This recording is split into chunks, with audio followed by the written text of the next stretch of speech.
IBN 7 बना तीसरा सबसे ज्यादा देखा जाने वाला हिंदी न्यूज चैनल। IBN 7 हौसला है।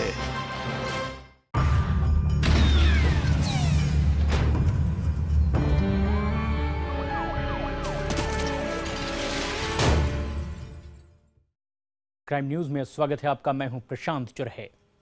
12 साल का एक मासूम अपनी मां से रो रो कर कहता रहा कि मां मुझे मत मारो, लेकिन वो मां गुस्से में पागल हो चुकी थी। वो अपने खून पर हमले कर रही थी।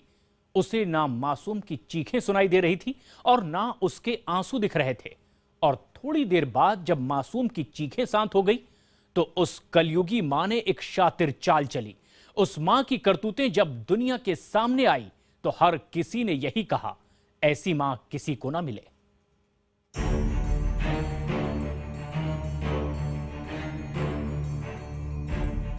राजकोट की भीड़ भरी सड़कों पर एक महिला अपने हाथ में सूटकेस लेकर घूम रही थी। एक भारी भरकम सूटकेस के साथ महिला को सड़क पर घूमते कई लोगों ने देखा। जाहिर है इसमें कोई हैरानी की बात नहीं थी, लेकिन जब महिला देर रात तक सड़क पर ही घूमती रही तो लोगों को शक हुआ। इसके बाद पुलिस को खबर दी गई और पुलिस ने मौके पर पहुंचकर महिला से पूछताछ शुरू की। और फिर महिला ने जो बयान दिया उसे सुनकर पुलिस वालों की नसों में दौड़ता खून जम गया। महिला ने कहा, 2 दिन पहले मैंने अपने 12 साल के बेटे को 200 रुपए चोरी करते पकड़ लिया। मैंने गुस्से में अपने बच्चे के सिर पर पाइप मारा और उसकी मौत हो गई। मैंने उसकी लाश को सूटकेस में पैक कर दिया और उसे ठिकाने लगाने के लिए 2 दिन से घूम रही हूँ। राजकोट पुलिस को अपने कानों पर यकीन नहीं हुआ। क्या वाकई ये महिला सच बोल रही है? भला कोई माँ अपने बच्चे की हत्या कैसे कर सकती है और बच्चे की मौत के बाद उसकी लाश के साथ सड़कों पर 2 दिन तक कैसे घूम सकती है? सच जानने के लिए पुलिस ने महिला के सूटकेस को खोला। पास खड़ा हर शख्स यही दुआ कर रहा था कि महिला की बात हरगिज सच ना हो। लेकिन जब सूटकेस खुला तो पुलिस को भी मानो लकवा मार गया। उस सूटकेस में सचमुच 12 साल के एक लड़के की लाश थी। पुलिस वालों को, वहां खड़े लोगों को अपनी आंखों पर यकीन नहीं हो रहा था। उन्होंने अपनी कल्पना में भी मां के ऐसे रूप के बारे में नहीं सोचा था। एक मां ने पहले तो चोरी की मामूली घटना पर अपने ही बच्चे का कत्ल कर दिया और फिर बजाय अपनी करतूत पर रोने और पछताने की, वो उसकी लाश लेकर ठिकाने लगाने निकल पड़ी। हमारी टीम और हमको इन्फॉर्मेशन मिला है कि एक शंकास्पद लेडी बैग लेके रैली सवार 4 बजे कुआडवा रोड पे घूम रही है, इसलिए हम और हमारी टीम वहाँ पहुँचे, पूछताछ की तो उसने बोला कि इसमें मेरे लड़के की लाश है। वो बोली तो 12 साल का लड़का था, वो डेथ था। तो उसने पूछा कि मैंने ही मारा है और इसलिए निकाल करने के लिए इधर ही आई हूँ। पुलिस ने महिला से पूछताछ कर जांच आगे बढ़ाई तो पता चला कि पश्चिम बंगाल की रहने वाली इस महिला का नाम शकीना है। पिछले 2 साल से वो अपने 3 बच्चों के साथ राजकोट में रह रही है। 2 दिन पहले उसने अपने 12 साल के बेटे को अलमारी से 200 रुपए चुराते देख लिया था। इसके बाद उसने गुस्से में अपने बेटे की पिटाई कर दी और इसी दौरान एक पाइप से उसके सिर पर जोरदार हमला कर दिया। इस घातक हमले ने 12 साल के मासूम की जान ले ली। हो सकता है कि शकीना की नीयत हत्या की ना रही हो, लेकिन अपने बच्चे की मौत के बाद उसने जो किया, उसने मां लफ्ज को ही बदनाम कर दिया। शकीना ने बच्चे की हत्या की खबर किसी को नहीं लगने दी। उसने लाश को एक सूटकेस में पैक किया और उसे ठिकाने लगाने निकल पड़ी। 2 दिन तक वो यूं ही सड़कों पर घूमती रही। उसकी योजना थी कि राजकोट के कुआडवा रोड पर वो सूटकेस फेंक कर चली जाएगी, लेकिन उससे पहले ही उसकी हरकतों ने शकीना को शक के घेरे में ला दिया। पकड़े जाने के बाद शकीना के पास अपना गुनाह कबूल करने के सिवा कोई रास्ता नहीं था। पुलिस को देखते ही हत्यारी मां ने सारा सच उगल दिया। 2 दिन पहले मैंने अपने 12 साल के बेटे को 200 रुपए चोरी करते पकड़ लिया। मैंने गुस्से में अपने बच्चे के सिर पर पाइप मारा और उसकी मौत हो गई। मैंने उसकी लाश को सूटकेस में पैक कर दिया और उसे ठिकाने लगाने के लिए 2 दिन से घूम रही हूँ।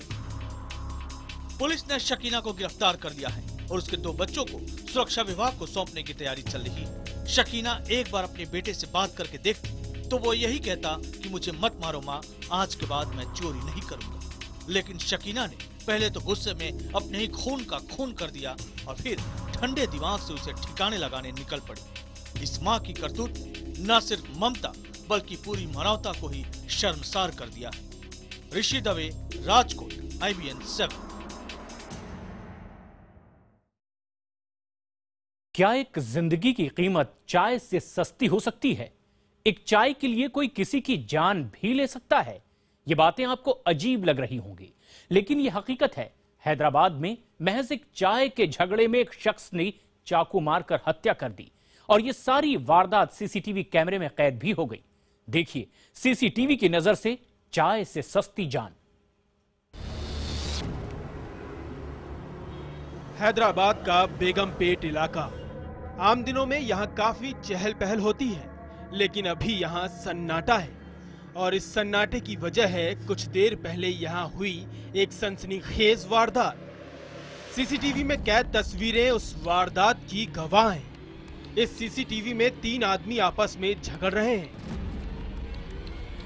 2 आदमी मिलकर एक आदमी को मार रहे हैं। आसपास खड़े लोग झगड़ा शुरू होते ही वहां से भागने लगते हैं। सीसीटीवी दूर होने के कारण आप भले ही इन तस्वीरों को साफ साफ न देख पा रहे हों, लेकिन हम आपको बता दें कि 2 बदमाशों ने एक शख्स को गिरा दिया है। उनमें से एक बदमाश लगातार चाकुओं से उसके ऊपर वार करता जा रहा है। आपको यकीन नहीं होगा, पर ये लड़ाई केवल एक कप चाय के लिए हो रही है। बदमाशों ने उस शख्स को चाकू से इतनी बेरहमी से मारा कि उसकी मौत हो गई। आइए आपको बताते हैं कि दरअसल यहाँ हुआ क्या था। जगह हैदराबाद का बेगमपेट इलाका। समय दोपहर के 1 बजे। बेगमपेट के इस होटल में दोपहर को एक युवक चाय पीने आया। उसने वेटर को चाय का ऑर्डर दिया। वेटर चाय बनाने चला गया। युवक होटल में बैठकर चाय आने का इंतजार करने लगा। चाय बनने में समय लग रहा था। वेटर साथ में दूसरे ग्राहकों का ऑर्डर भी ले रहा था। एक तरफ चाय उबल रही थी, दूसरी तरफ युवक का गुस्सा। थोड़ी देर इंतजार करने के बाद युवक को गुस्सा आ गया। वो वेटर के ऊपर चिल्लाने लगा। बहस बढ़ती देख होटल का मालिक बीच बचाव करने आया, पर युवक उससे भी भिड़ गया। इस बीच युवक ने चाकू निकाला और होटल मालिक के ऊपर टूट पड़ा। चाय मिलने में देरी को लेकर शुरू हुआ झगड़ा हत्या तक पहुंच गया। अगर ये इलाका हम आपको दिखाएं तो काफी भीड़ भाड़ वाली ये जगह है और भी दुकानें हैं, लेकिन ना ही उस वक्त कोई जहांगीर को बचाने के लिए यहाँ पर सामने आया और ना ही अब कोई खुलकर उस वक्त क्या घटना हुई उस पर बोलने को कुछ तैयार है। दिन दहाड़े हुई इस घटना के बाद इलाके के लोग दहशत में हैं। पुलिस ने हत्या का मामला दर्ज कर जांच शुरू कर दी है। सीसीटीवी कैमरे की मदद से पुलिस ने युवकों की पहचान कर ली है।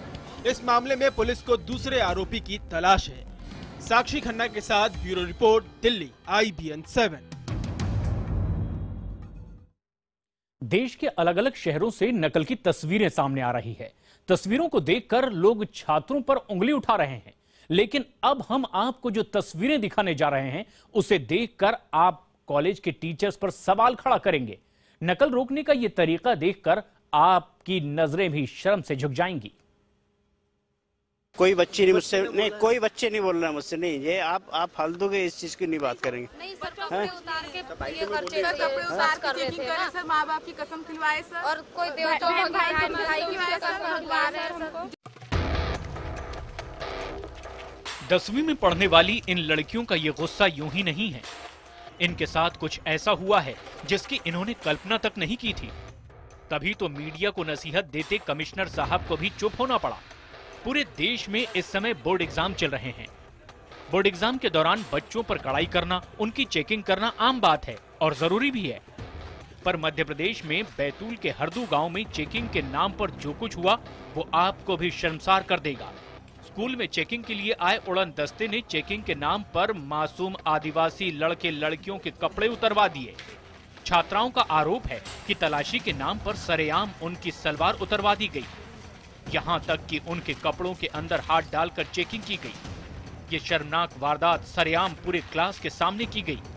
तलाशी के नाम पर लड़कों को भी नहीं बख्शा गया। लड़कियों के सामने पैंट उतरवाकर उनकी चेकिंग की गई। ये पूरा मामला बीते 17 मार्च का है, जिसकी शिकायत छात्रों और उनके परिजनों ने बीती रात बैतूल पहुंचे नर्मदापुरम संभाग के कमिश्नर VK बाथम से की।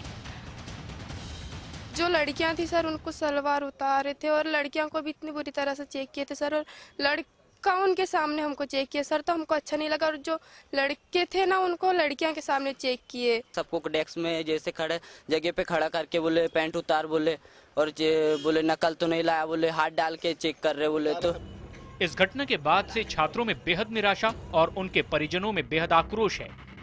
छात्रों के परिजन इस मामले में जांच की मांग कर रहे हैं। उनके मुताबिक इस तरीके से स्कूली बच्चों को सरेआम बेइज्जत करना कहां का नियम है।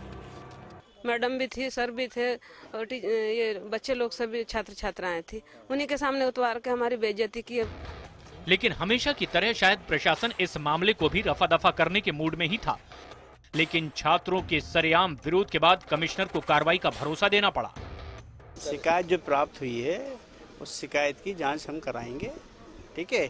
जो भी दोषी होगा उसके खिलाफ अनुशासन कार्रवाई हम करेंगे। एक तरफ बिहार और उत्तर प्रदेश में नकल की ये तस्वीरें और दूसरी तरफ मध्य प्रदेश में नकल रोकने के नाम पर छात्र छात्राओं की सरेआम बेइज्जती कई गंभीर सवाल खड़े करती है। जहां एक तरफ शिक्षा के नाम पर बाजार चल रहा है, तो वहीं दूसरी ओर शिक्षा के नाम पर बेइज्जती। ऋषु कुमार नायडू, बैतूल, IBN 7। एक ही इलाके से 3 लड़कियां एक साथ अचानक गायब हो गईं। घर वालों ने खोजा लेकिन कहीं कोई सुराग नहीं मिला। आखिर में घर वालों की तफ्तीश एक खाली पड़े मैदान में जाकर खत्म हुई। उस मैदान में थी तीनों लड़कियों की लाश। 3 लड़कियों की खौफनाक तरीके से हत्या ने पूरे इलाके में सनसनी फैला दी।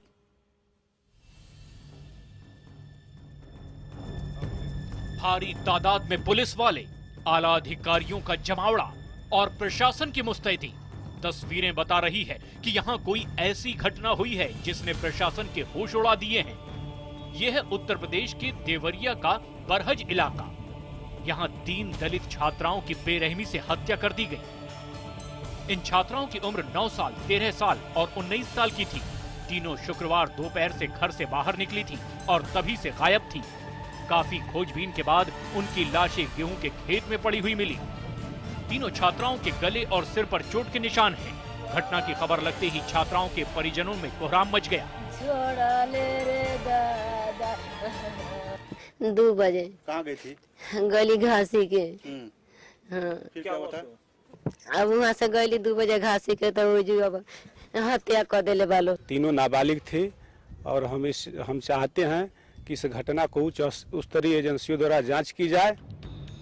घटना की जानकारी लगते ही आला अधिकारी घटना स्थल पर पहुंच गए। फॉरेंसिक टीम को भी मौके पर बुला लिया गया।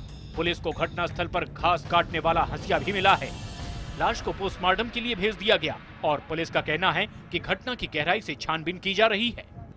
जो अभी देखने से लग रहा है इनके सर पे चोट है, और भी चोटें हो सकती हैं, जिसके लिए इनका जो है पोस्टमार्टम होगा, पैनल के साथ होगा, जिसमें महिला डॉक्टर भी रहेंगी। उसकी वीडियोग्राफी भी कराई जाएगी। घटना को देखने से लगता है कि छात्राओं ने हत्यारे से काफी संघर्ष किया है। पुलिस को शक है कि इस घटना में 1 से ज्यादा लोग शामिल हो सकते हैं। फिलहाल छात्राओं के परिवार वालों से पूछताछ की जा रही है। हत्या किसने की और हत्यारों का आखिर मकसद क्या था, ये अभी तक साफ नहीं हो पाया है। लखनऊ से शलभ मणि त्रिपाठी के साथ ब्यूरो रिपोर्ट, IBN 7।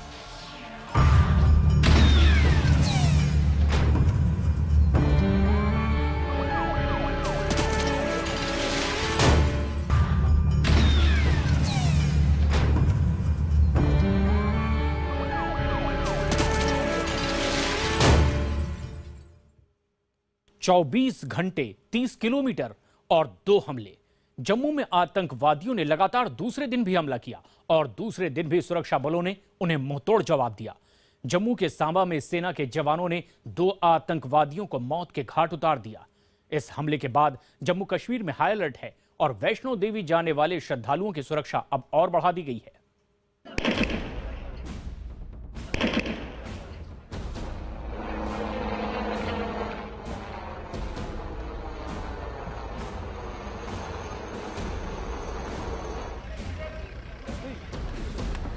जम्मू के सांबा में शनिवार की सुबह लोगों की आंखें धमाकों और गोलीबारी की आवाज से खुली। हवा में हर तरफ बारूद की गंध घुल चुकी थी। लोगों के जहन में ठीक 1 दिन पहले कठुआ हमले की तस्वीरें तैर गईं। लोगों की आशंका बिल्कुल सही थी। 24 घंटे के भीतर 30 किलोमीटर के दायरे में एक बार फिर आतंकी हमला हुआ था और इस बार आतंकियों के निशाने पर था जम्मू पठानकोट हाईवे पर सेना का एक शिविर। सांबा के मेशवाड़ा इलाके में सैन्य शिविर पर गोलीबारी और ग्रेनेड दागे जाने लगे। गोलियों ने ना तो सेना की बख्तरबंद गाड़ियों को बख्शा और ना ही आम नागरिकों के घरों के दरो दीवार को। हर तरफ फैल गई दहशत। थम गया जम्मू पठानकोट हाईवे और आसपास के इलाकों में मुस्तैद हो गए सुरक्षा बल के जवान।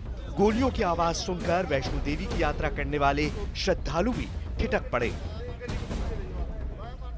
हम आर्मी सांबा कैंप से सटे राकेश सिंह के घर पे हैं। यहाँ पर एक गोली सुबह लगी थी और इन्होंने आतंकियों को भी देखा था। बताइए गोली कहाँ पर लगी थी और क्या सुबह हुआ था? गोली तो ये लगी है सामने। तो सुबह मैं इधर आया था मुँह हाथ धोने के लिए, तो गोली की आवाज़ आई तो मैंने देखा कि कहाँ लगी, तो देखा दीवार को लगी।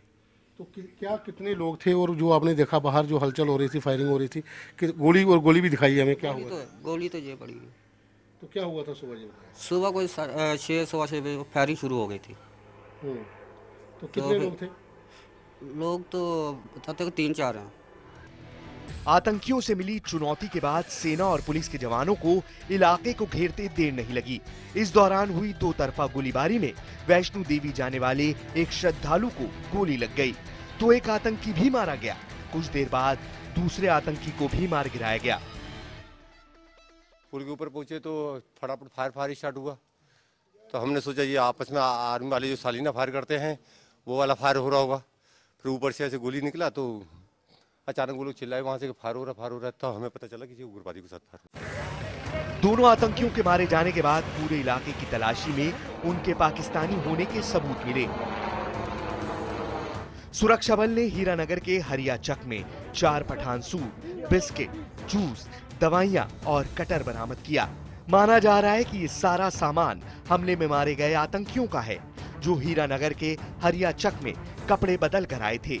सूत्रों का कहना है कि सरहद पार से आतंकियों का गुट कल सुबह लगभग 3 बजे हीरानगर सेक्टर में घुसा था। उनमें 2 आतंकी कठुआ की तरफ गए जबकि 2 आतंकी सांबा की ओर आए। एक गुट ने कल हमला किया जबकि दूसरे गुट ने आज सुबह हमला किया। सूत्रों के मुताबिक 2 दिनों से आतंकी हमले में शामिल गुट लश्कर का फिदाइन गुट था। ये लोग पाकिस्तान के जफरवाल बेस कैंप से निकले थे।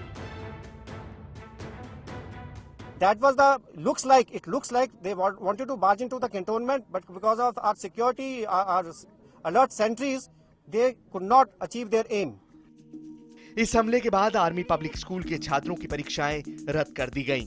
2 दिनों के भीतर 2 हमलों के बाद पूरा जम्मू कश्मीर हाई अलर्ट पर है। अभी और आतंकी हमलों का अंदेशा बना हुआ है।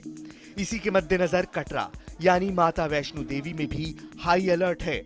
सूत्रों के मुताबिक लगभग 12 आतंकियों ने सीमा पार से घुसपैठ की है।